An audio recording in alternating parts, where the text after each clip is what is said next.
You ever notice how military bases seem to exist in their own reality? Chain link fences dividing the ordinary world from something different? A place where time moves according to a clock no civilian understands, where protocols and procedures create the illusion of safety. Young men and women in identical uniforms, following identical orders, all believing the system will protect them. But systems fail. Orders get misinterpreted, and sometimes the enemy isn't what the briefing prepared you for. Tonight, we're deploying into territories where the real threats don't show up on any satellite imagery. Places where soldiers faced enemies that weren't in the mission parameters, encountered horrors that couldn't be neutralized with conventional weapons. Maybe it was something ancient they disturbed. Maybe it was something inside them all along. Or maybe something followed them home wearing a familiar face. So lace up your boots, check your corners, and remember that in these stories, there's no such thing as a routine patrol. These are 4 military stories from soldiers. Because sometimes the most dangerous thing about war isn't dying on foreign soil. It's bringing something back with you that never should have left.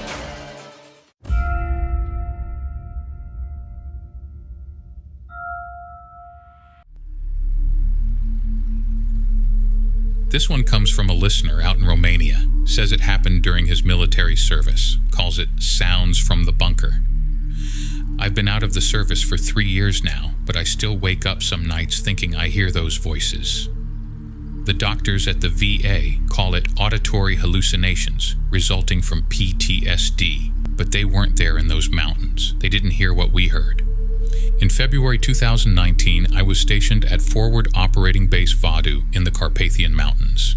Technically, it was a NATO mission, monitoring Russian activity across the Ukrainian border. But our outpost was really just 12 American soldiers and some outdated equipment in a concrete building that Romania hadn't used since the Soviet era. The nearest village was Baikaz, about 15 kilometers down a road that was impassable half the year because of snow. Captain Reynolds had been career military for almost 20 years, but even he seemed confused about why we were there. Our official orders were to maintain communications equipment and report any unusual activity, but we rarely got clear directives from command. Mostly we just performed routine maintenance, ran night patrols, and tried not to freeze to death. The outpost itself was small: barracks, command room, small mess hall, and a storage area. But during my second week, while looking for a replacement part for our satellite radio, I found a heavy metal door behind some crates in the storage area. It wasn't on any of our building schematics. That's the old bunker, Sergeant Miller told me when I asked about it. From World War II. Germans built it, then Soviets used it. It's sealed off now. Why? I asked. Miller shrugged. Structural issues. Captain says it's off limits. I probably would have forgotten about it if Harris hadn't mentioned the sounds a few nights later. We were on night patrol, trudging through knee-deep snow around the perimeter, when he stopped suddenly. "You hear that?" he whispered. I listened, but heard nothing except the wind. Hear what? Voices coming from somewhere below us. Harris pointed at the ground, like people talking, or maybe arguing. "It's just the wind," I said, though I wasn't convinced. The wind in those mountains did strange things, whistled through rock formations and created eerie, almost human-like sounds. But Harris seemed genuinely unsettled. The next morning at breakfast, I noticed dark circles under his eyes. "Couldn't sleep," he explained, poking at his powdered eggs. "Kept hearing those voices." I was about to respond when Captain Reynolds sat down at our table. He looked at Harris, then at me.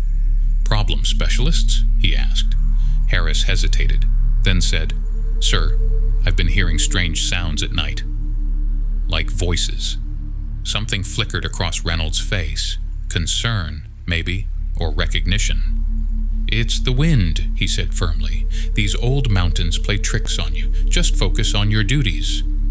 2 nights later, I was alone in the command room at 0200 hours, monitoring communications, when I first heard them myself. It started as a low murmur, barely audible beneath the hum of the equipment. At first I thought it was radio interference. We got that sometimes when weather conditions were bad. I checked the frequencies, adjusted some settings, but the sound persisted. And then I realized it wasn't coming from the radio at all. It was coming from the floor. I pressed my ear against the cold concrete. The voices were clearer now, multiple speakers, some louder than others. They weren't speaking English or Romanian. It sounded like German, maybe, or Russian. Languages I didn't understand, but there was an urgency to their tone, a desperation. I grabbed our digital recorder, we used it to document radio transmissions, and placed it on the floor. After recording for about 5 minutes, I played it back, increasing the volume to maximum. The voices were there, faint but distinct. I couldn't understand the words, but one voice suddenly switched to English. "They are digging again. They must stop." I nearly dropped the recorder. The voice was crystal clear, as if someone was standing right beside me. But I was alone in the room. The next day, I showed the recording to Harris. His face went pale. "That's what I've been hearing," he whispered. "But how? There's nobody down there." "Maybe it's coming from somewhere else," I suggested. "Old pipes, air ducts. Sound can travel weirdly in buildings like this." But we both knew that wasn't it. That night, we approached Sergeant Miller. He was the longest-serving member of our unit besides the captain, and if anyone knew the history of this place, it would be him. Miller listened to the recording without expression, then sighed heavily. "Look, I shouldn't be telling you this," he said, glancing around to make sure we were alone. "But you're not the first to hear them. It happens every few years. Someone starts hearing voices, then more people do." "What are they?" Harris asked. "No one knows for sure. But there are stories. During World War II, this wasn't just a bunker. The Germans used it for other purposes. Interrogations, experiments, some say. Then when the Soviets came, they did their own work down there. Bad things happened in these mountains." "But the bunker's sealed now, right?" I asked. Miller nodded. "Captain Reynolds ordered it welded shut 3 years ago, after the last incident." "What incident?" Harris and I asked simultaneously. Miller looked uncomfortable. "A soldier claimed the voices were telling him things, secrets about the other men, things no one could know. He became convinced something was living in the bunker, started having violent outbursts. They had to medevac him out. Officially, it was listed as a psychological breakdown due to isolation." I thought about the voice on the recording. "They are digging again. They must stop." "Has anyone been digging recently?" I asked. "Construction, excavation, anything like that?" Miller's expression changed. "Why do you ask?" "Just something on the recording," I said casually. "No," he replied too quickly. "No digging." The next day, I noticed increased activity in the command room. Captain Reynolds was on the satellite phone for hours, speaking quietly. New equipment arrived via helicopter, ground-penetrating radar, according to the crates. That night, I couldn't sleep. The voices had grown louder, more insistent. They weren't just coming from the bunker anymore. They seemed to be in the walls, in the ceiling, everywhere. I grabbed my recorder and whispered into it, "Who are you? What do you want?" I played it back immediately, and between my questions I heard responses. "We are the forgotten. We want to be remembered." My hands were shaking as I made my way to Harris's bunk, but he wasn't there. I found him in the command room, staring at the floor. "They won't stop talking," he said without looking up. "They're telling me things, man. About Reynolds, about what they're doing here." "What things?" I asked. "There's something in the mountain, something they found during the war. That's why we're really here, not to monitor Russians, but to find it again." Before I could respond, the lights flickered, then went out completely. Emergency power kicked in seconds later, bathing everything in dim red light. Captain Reynolds burst into the room. "Get to the generator room," he ordered. "Now!" As Harris and I hurried down the hallway, the entire building seemed to groan, like metal under stress. The voices were no longer just audible, they were deafening, a cacophony of different languages all shouting at once. We never made it to the generator. The floor beneath us shuddered, then cracked. Harris stumbled but caught himself at the edge of the opening that had appeared. I grabbed his arm and pulled him back just as more of the floor gave way. A vast, cavernous space was revealed beneath the outpost. The bunker had opened itself. What happened next is fragmentary in my memory. I remember the cold, a bitter, unnatural cold that seemed to rise from below. I remember flashlight beams cutting through dust and darkness, men shouting, and I remember seeing Harris standing at the edge of that massive opening, looking down, his face illuminated by some pale blue light from below. "Don't you hear them?" he asked when I approached. "They're calling us down." Captain Reynolds and 3 other soldiers appeared behind us, all armed. "Step back from the edge, specialists," Reynolds ordered. "They told me what you've been doing," Harris said, turning to face Reynolds. "Digging where you shouldn't, looking for what they hid." Reynolds raised his weapon. "That's enough. Both of you, back to the barracks now. That's an order." I tugged at Harris's arm, but he wouldn't move. "They told me what happened to Wilson last year," Harris continued, "and Brooks before him. They didn't have psychological breakdowns. They found out the truth." "Harris, please," I begged. But he wasn't listening to me anymore. He was listening to them.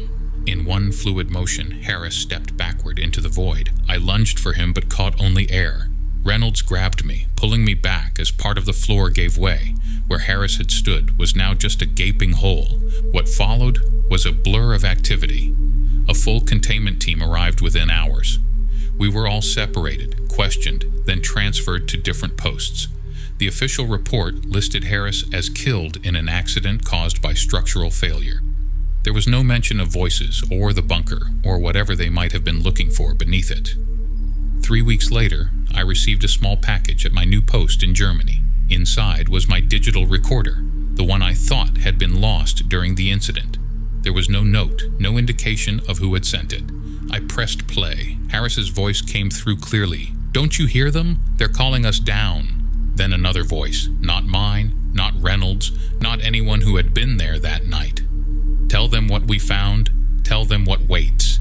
Tell them to stop digging." I destroyed the recorder after that. But it didn't matter. I still hear them sometimes, especially at night. Whispering secrets I don't want to know. The doctors say it will pass with time and medication. But sometimes I wonder if Harris is among those voices now, trying to warn us about what lies beneath those mountains, waiting to be unearthed again.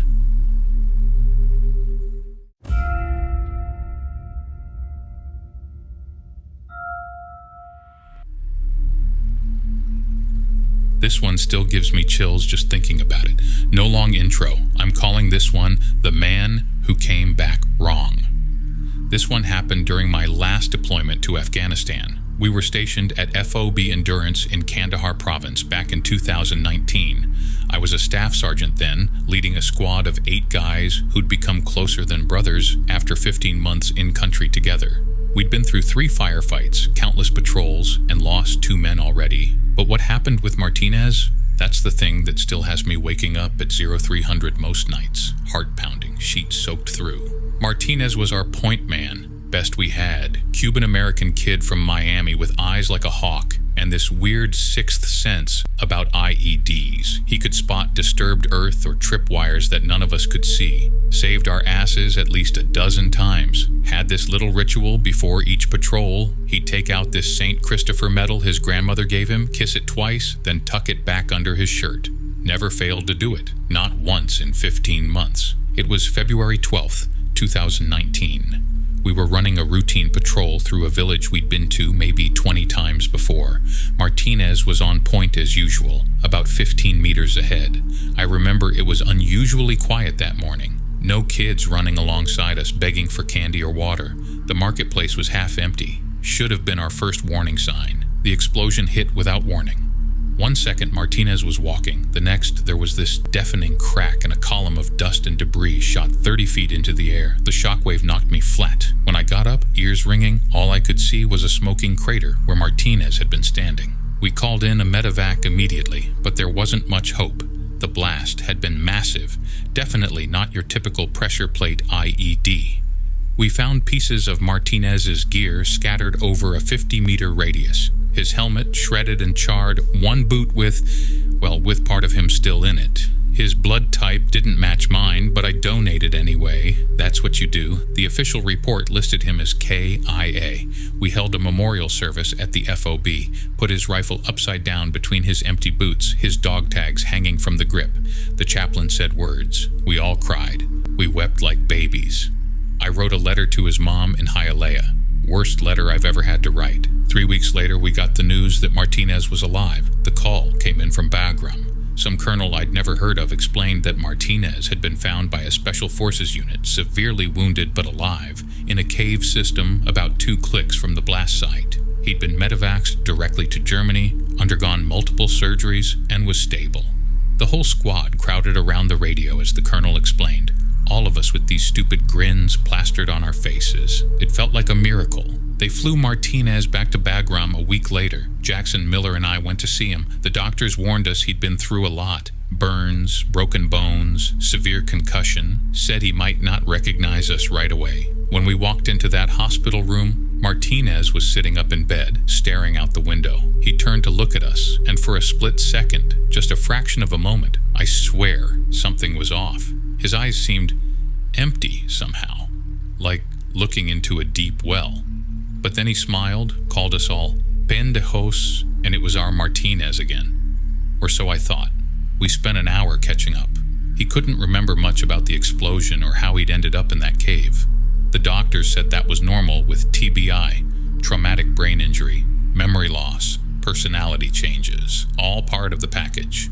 He seemed quieter, more subdued, but hell, who wouldn't be after what he'd been through? 3 days later, they transferred him stateside to Walter Reed. Our deployment ended a month after that, and we all rotated home. Martinez was already there, doing physical therapy 3 times a week. His recovery was being called miraculous by the medical staff. Burns healing faster than expected, fractures mending at an accelerated rate. When we finally had our squad reunion at Miller's place in Tennessee, Martinez showed up looking almost normal. A few scars on his hands and neck, walking with a slight limp, but otherwise the same guy. Except he wasn't, not really. It was little things at first. He didn't recognize Miller's wife, though they'd met several times before deployment. He kept putting salt in his coffee instead of sugar.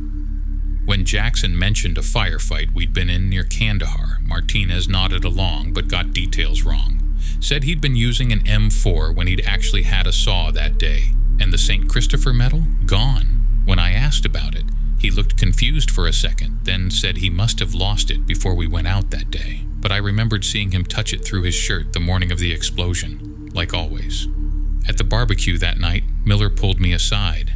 "Something's off with Martinez," he whispered, beer clutched tight in his hand. "Just can't put my finger on it." "PTSD," I suggested. "Brain injury. Guy's been through hell." Miller shook his head. "It's more than that, Sarge. It's like he's wearing Martinez like a suit, but it doesn't quite fit." I brushed it off then. Told Miller he was being dramatic, but that night I couldn't sleep. Martinez was staying at my place on the pull-out couch, and around 200 I heard him get up. Figured he was hitting the bathroom, but minutes passed and he didn't return. I found him in my kitchen, standing in the dark, staring out the window. "Can't sleep?" I asked. He turned, and I swear to God, just for a second, his eyes reflected the dim light from the microwave clock like an animal's, bright green, then gone. "The stars are different here," he said, voice flat. "Not like home." "Florida?" I asked. He paused a beat too long. "Yes, Florida." The next morning, I called Dr. Phillips at Walter Reed, claiming I was worried about Martinez's recovery, asked for details about his injuries. Phillips hesitated, then said Martinez's medical records were classified, which made 0 sense for a regular infantry grunt caught in an IED blast. I kept digging, called in favors, reached out to buddies with higher clearance, finally got a hold of the after-action report from the Special Forces unit that supposedly found Martinez. The details were sparse, but one thing jumped out. They'd found him in a previously unmapped cave system that showed signs of extreme archaeological significance. There was mention of unusual artifacts, and anomalous readings, but everything else was redacted. Meanwhile, Martinez's behavior grew stranger. Jackson caught him staring at his sleeping daughter through her bedroom door one night while staying over. Miller swore he saw Martinez catch a fly with his tongue when he thought no one was looking. And Davis, our comms guy, sent me a recording of a radio transmission from the day of the blast, a fragment we'd missed initially. It was Martinez's voice, screaming for help, 2 hours after the medevac had already left with whatever they'd found of him. I installed a home security system after that, with cameras covering every angle. Told my wife it was for peace of mind after deployment. The truth was, I wanted to see what Martinez did at night. 5 nights after the reunion, my motion alert pinged at 3:17 a.m. The footage showed Martinez in night vision green, standing perfectly still in my living room. Not sitting, not lying down. Standing in the center of the room, face tilted up toward the camera, standing motionless for hours until exactly 5:43 a.m. when he got back on the couch, arranged himself like he'd been sleeping, and closed his eyes. I sent the footage to Miller and Jackson. Within hours, they'd sent back their own videos. Martinez standing in their houses, too, during his visits. Always the same position, always staring upward. But the worst was what Davis found. He'd been going through Martinez's belongings while helping him move into a new apartment and found a small metal box hidden in the lining of his duffel bag. Inside was a set of dog tags, Martinez's dog tags, caked with dried blood and bent from what looked like the force of an explosion. The same dog tags we'd seen Martinez wearing every day since his return. Last week I met with the others in secret. We compared notes, shared theories. Nobody wanted to say what we were all thinking. Finally, Miller just blurted it out. That's not Martinez. The blood tests confirmed it. We managed to get samples from both before and after the explosion. Different DNA. Not just slightly different. Fundamentally different. Non-human markers, proteins that shouldn't exist. We've been watching him since then, trying to figure out what to do. He called me yesterday, asked if I wanted to go shooting this weekend, said he found a perfect spot, remote, quiet, deep in the woods behind his new place, just the two of us for old time's sake. I told him sure, I'd be there, hung up and immediately called Miller. We've got a plan now, 5 of us, armed. We're going to confront whatever is wearing our friend's face, find out what happened to the real Martinez, where it came from, what it wants. I'm recording this the night before.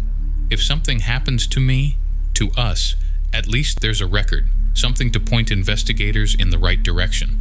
Because I know one thing for certain. Our point man, our brother, the real Martinez, he died in that explosion in Afghanistan. Whatever came back wearing his face, sleeping in his bed, infiltrating his life. It's something else entirely, something that crawled out of those caves, something ancient and patient that found the perfect way to come home with us. And I think it's brought friends.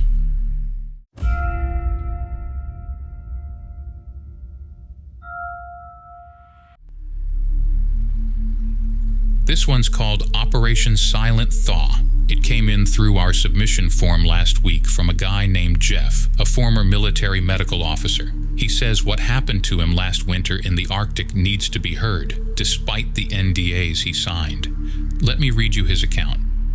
I never thought I'd be the type to share a story like this. Military doctors aren't exactly known for spooking easily. 3 tours in Afghanistan, and I'd seen the worst humanity had to offer. But what we discovered beneath the Arctic ice last winter was something else entirely. My name's Jeff Harlow. Until 4 months ago, I was a major with the Army Medical Corps, stationed at Fort Detrick. I specialized in biological threats and extreme environment medicine. When they called me into the briefing room last November and showed me the satellite images of a structure emerging from the melting permafrost in Norwegian territory, I figured it would be straightforward. Catalog whatever the Soviets had abandoned decades ago, document any environmental hazards, and come home. They called it Operation Silent Thaw. 7 of us deployed on November 29th. Myself, Commander Reese, our no-nonsense team leader, Dr. Wallace, our microbiologist with too many degrees and not enough field experience. Specialists Miller and Alvarez handling security, Dr. Petrova, our Cold War historian and translator, and Tech Sergeant Collins for communications and equipment. We packed North Face and Canada Goose gear, boxes of MREs, and enough scientific equipment to stock a university lab. The helicopter dropped us at the edge of the Barents Sea. The structure was partially exposed, a curved metal roof and what looked like an entrance, the rest still locked in ice. Wind whipped across the vast white expanse as we set up our base camp half a mile away. The temperature that first night hit -38, and the darkness was absolute. Arctic winter, no sunrise for months. Just like my ex-wife's heart, Miller joked over freeze-dried beef stew. The next morning we approached the facility. The entrance was sealed with a heavy metal door featuring a faded red star. Petrova translated the metal plaque, Northern Horizon Research Station, established 1968. "This isn't on any Soviet records I've studied," she said, her breath clouding. "It's completely off books." We breached the entrance on day 3.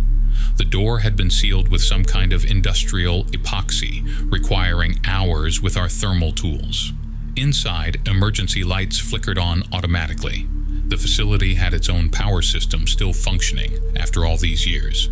The first room was a standard decontamination chamber with rusted shower heads and crumbling hazmat suits hanging on hooks. Beyond that, a long corridor stretched into the mountain of ice, lined with doors. The preservation was remarkable. Papers still on desks, coffee cups left mid-drink.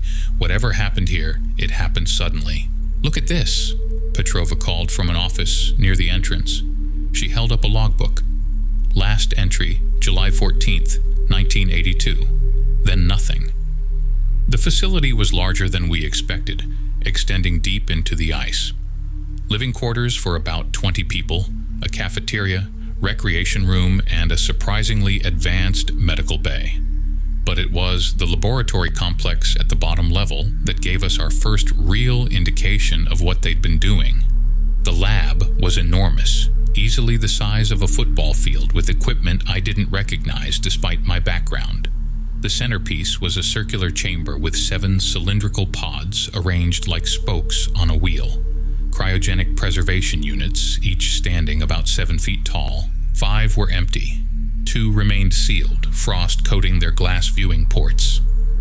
"Holy shit," whispered Wallace, wiping condensation from one of the occupied pods. "There's someone in here." The pod contained what appeared to be a man in his 40s, wearing a Soviet military uniform. His skin had a grayish tint, but otherwise looked perfectly preserved. The second pod contained similar contents, but with one disturbing difference. Dark, vein-like patterns had spread across the man's visible skin, branching out from what looked like a wound on his neck. Commander Reese immediately established containment protocols. No pod would be opened without proper hazmat procedures. Wallace and I suited up to collect samples through the external ports on the pods. Standard design for medical quarantine units. That night, as Arctic winds howled outside our base camp, we reviewed what we'd found. The facility computer systems were partially accessible, with file names Petrova translated as Project Winterseed and Host Adaptation Trials. Wallace's preliminary analysis of the preservation fluid showed something bizarre. Microscopic organisms, unlike anything in our database. "They're not quite viruses, not quite parasites," she explained, showing us images from her portable electron microscope. "They seem to have characteristics of both, plus something else entirely, and they're still active even after 40 years in the ice." Command's response to our report was immediate. "Secure all samples, prepare for rapid extraction. A specialized team would arrive in 48 hours to take over." The urgency was unusual. Our original orders had been for a 6-week mission. I remember Miller joking, "Someone up top just hit the panic button." He wasn't wrong. That night, the temperature plummeted to -55. I was awakened at 0300 by Alvarez shaking my shoulder. "Doc, something's wrong with Miller," he said, his voice tight. "He's burning up." I found Miller in his bunk, shivering despite a temperature of 103. His eyes were bloodshot, and when I checked his throat, I noticed dark lines spreading beneath the skin of his neck, similar to what we'd seen in the preserved Soviet officer.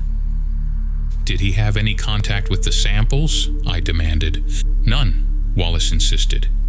Everything's triple contained. I followed every protocol. I ordered immediate quarantine. Miller was moved to the medical tent, and everyone who had contact with him donned hazmat suits. By morning, his condition had deteriorated dramatically. The dark lines had spread across his chest and face, and his fever hit 105 despite aggressive treatment. I can hear them, he kept whispering. In my head, they're so cold, so hungry. I drew blood samples and examined them under the microscope.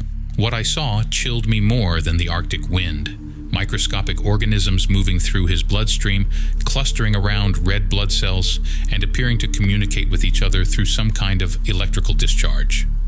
When I reported to command, their response was coded. Sunspot protocol activated, maintain strict quarantine, extraction team diverted, new ETA unknown. That's when the first blizzard hit. Winds of 80 miles per hour, temperatures dropping to -70 with wind chill. Collins reported our communications were degraded. We could receive but not transmit clearly. We were effectively cut off. By that evening, Miller's condition changed. His fever dropped suddenly to normal. The dark lines remained, but he seemed coherent, too coherent. I understand now, he said, his voice eerily calm. What they were trying to do here. It's beautiful, really. Who was trying to do? Commander Reese pressed. Miller smiled. The scientists. They found something in the ice, something old, older than humans. They thought they could control it. He laughed softly. You can't control it. You can only join it. That night, despite being restrained and under guard, Miller disappeared from the medical tent. Alvarez, who had been watching him, was found unconscious, with similar dark lines beginning to spread from a small cut on his hand. We organized a search party, Reese, Collins, and myself. Petrova stayed to monitor Alvarez, while Wallace continued analyzing samples. The blizzard had died down, but visibility remained poor. We followed footprints in the snow leading directly to the Soviet facility. The entrance stood open, interior lights glowing. Miller's footprints led inside and down to the laboratory level. We found him standing before the control panel of the cryogenic chamber, the pods beginning their thaw cycle. Miller, stand down, Reese ordered, weapon raised. He turned slowly, those dark lines now pulsing beneath his skin. The ice is melting everywhere, he said, smiling. They've waited so long. Don't you understand? This is just one node. There are others.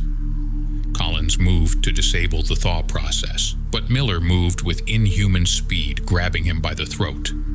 I saw the exact moment of transmission, dark lines spreading from Miller's fingers directly into Collins' neck. Reese fired twice.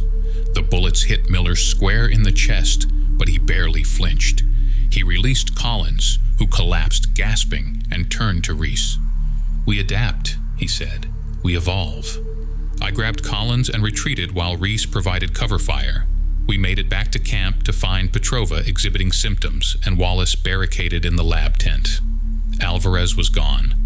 By morning, the storm had intensified again. Collins was deteriorating rapidly, the infection spreading visibly beneath his skin. I administered every antibiotic and antiviral in our supplies. Nothing helped. Reese maintained perimeter security, while Wallace and I desperately searched for something that might stop the organism.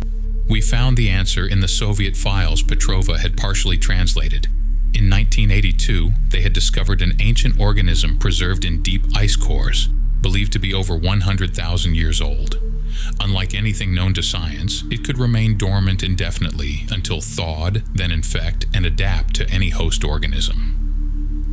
The Soviets thought they could weaponize it, create the ultimate biological agent. The last entries documented their failure. The organism proved impossible to control, quickly infecting the entire research team. Their final protocol was extreme but logical. They sealed the facility and activated a cooling system to freeze everything solid, including themselves. They couldn't destroy the organism, only contain it, until the ice began to melt. We never saw the extraction team. On day 6, our remaining communications failed completely. Collins was gone by then, joining Miller and Alvarez at the facility. Reese maintained that we should destroy everything, burn it all down. Wallace insisted we needed to preserve samples for study, find a way to combat it. The decision was made for us when the storm finally broke and we saw what had happened at the facility. The ice surrounding it was melting rapidly, the structure now fully exposed. Dozens of figures moved around it, some in Soviet uniforms preserved for decades, others wearing modern Arctic gear from other research teams. All moved with the same purpose, constructing what looked like communications equipment. "It's not just spreading," Wallace whispered, watching through binoculars. "It's organizing." That night, Reese didn't return from perimeter check. I found Wallace in the lab tent, dark lines spreading up her neck. "It showed me," she said, eyes wide. "The ice caps are melting, Jeff. All of them. This isn't the only site. There are others. Antarctica, Greenland, Siberia, different strains, same organism. They've been waiting for the thaw." I didn't wait for morning. I packed essential supplies and our research data and headed south. The emergency protocols were clear. Reached the secondary extraction point 40 miles away. I snowshoed for 18 hours straight, the cold burning my lungs. The Norwegian Coast Guard found me 3 days later, half frozen but alive. I spent weeks in debriefing, telling my story to increasingly higher-ranking officials. They nodded, took notes, then had me sign papers and sent me home with a medical discharge and strict non-disclosure agreements. That was 4 months ago. I've been watching the news.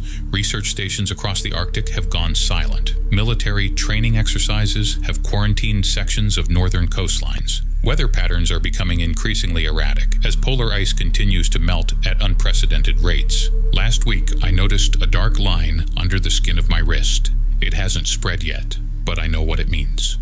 The organism adapts, it evolves. It can transmit through air, water, touch, maybe even digitally now through our connected world. We thought we were studying it, but all this time it's been studying us.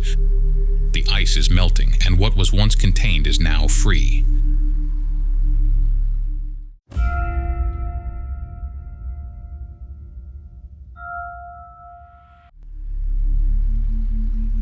This one's from a listener named Mike, a former Army specialist who served in Iraq. He sent this to me about 6 months ago, and honestly, I wasn't sure if I should share it.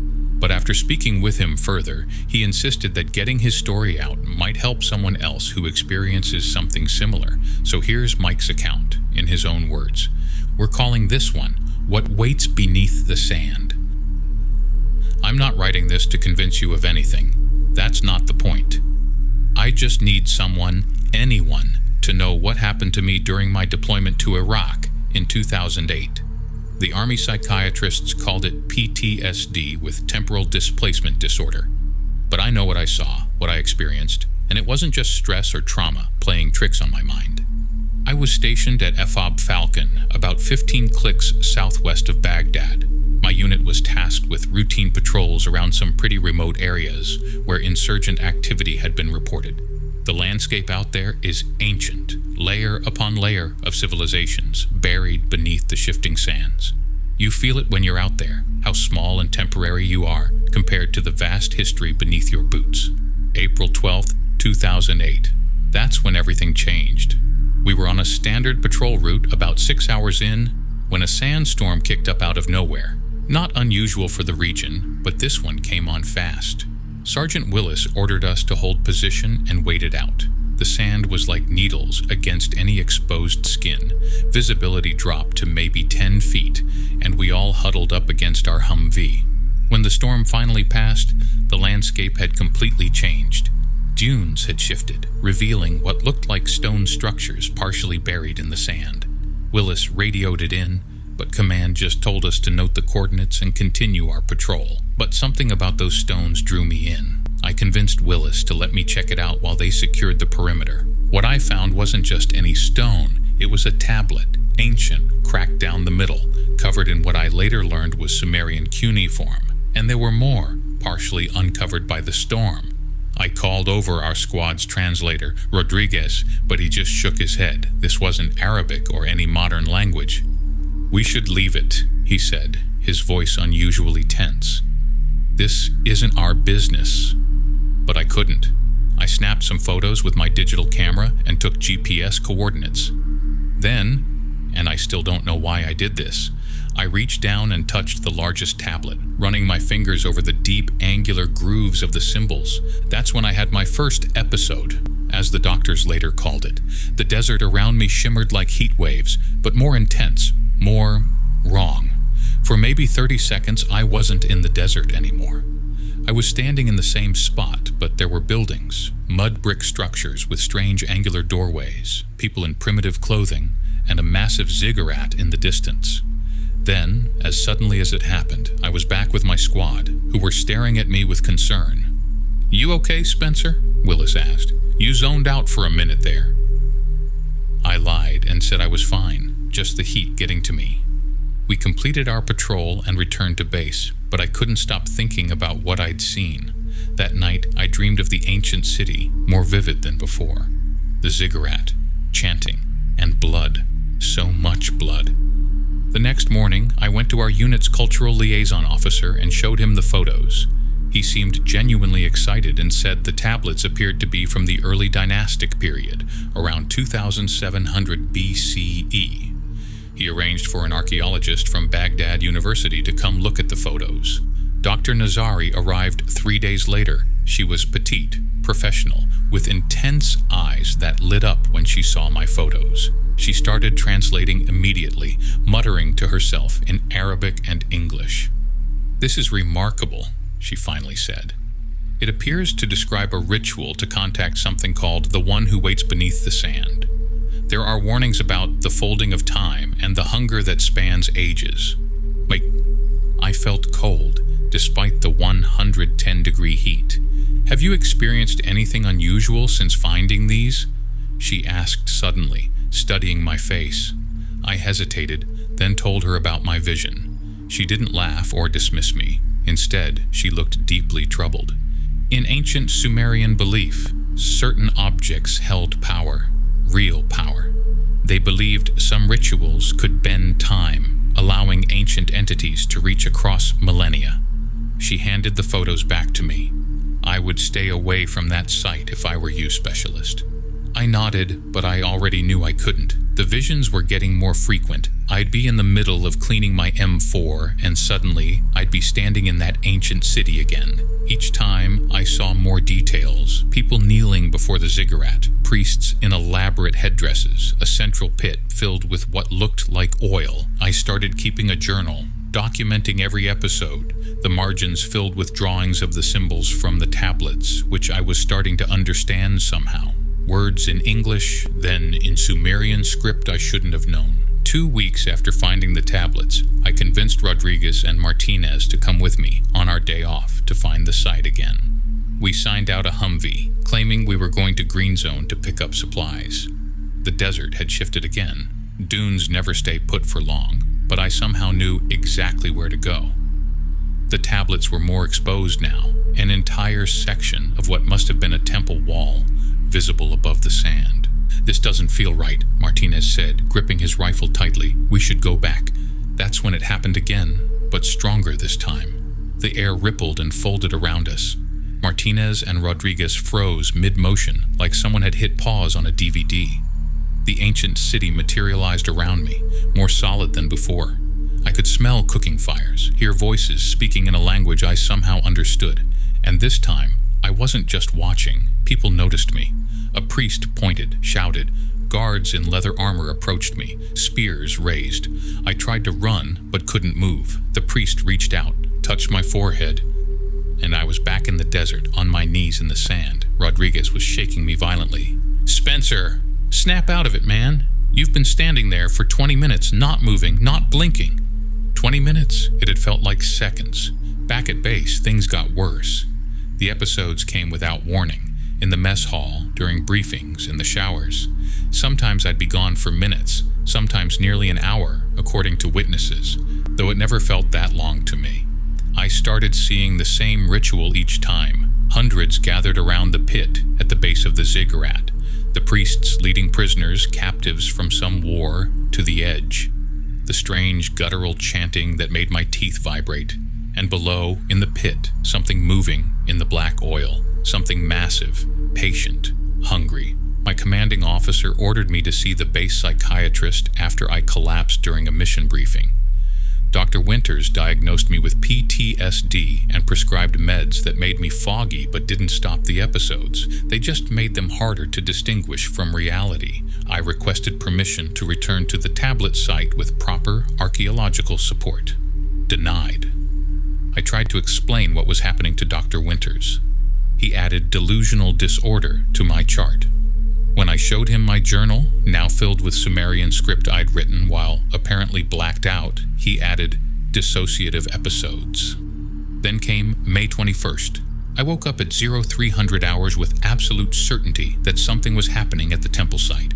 I signed out a Humvee again, forged Rodriguez's signature. By sunrise, I was back at the tablets. More of the structure had emerged from the sand. An entire doorway was visible now, leading down into darkness. Without hesitation, I turned on my flashlight and descended the stone steps. The walls were covered in the same script depicting the ritual I'd been witnessing in fragments. At the bottom was a chamber, remarkably preserved, with a stone altar in the center. On it lay a dagger, bronze or copper, untouched by time. When I picked it up, everything changed. I wasn't having a vision. I was fully there in the ancient city. The ritual was reaching its climax. The high priest raised a dagger identical to the one in my hand. The crowd's chanting reached a fever pitch. The first prisoner was forced to his knees at the pit's edge. The dagger fell, blood poured into the oil, and something rose from the pit. Something that shouldn't exist in any sane world. A mass of writhing limbs and eyes, ancient beyond comprehension. I tried to scream, to run, but I was locked in place, forced to watch as prisoner after prisoner was sacrificed. Their blood seemed to flow directly into my hands, hot and sticky around the dagger I still held. The high priest turned and looked directly at me. He smiled. "The cycle continues," he said in perfect English. "The one who waits has found its new servant." I broke free somehow, ran through the ancient city, pursued by guards and something else. Something that moved through the ground like a shark through water, displacing sand instead of sea.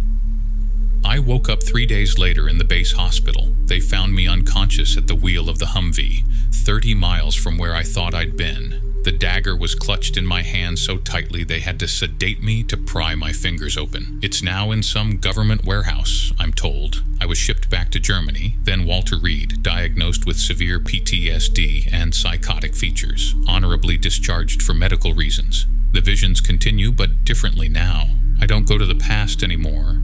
I think I'm seeing the future, the ritual, but performed in modern cities. Washington, New York, London. In each vision, I'm the one holding the dagger.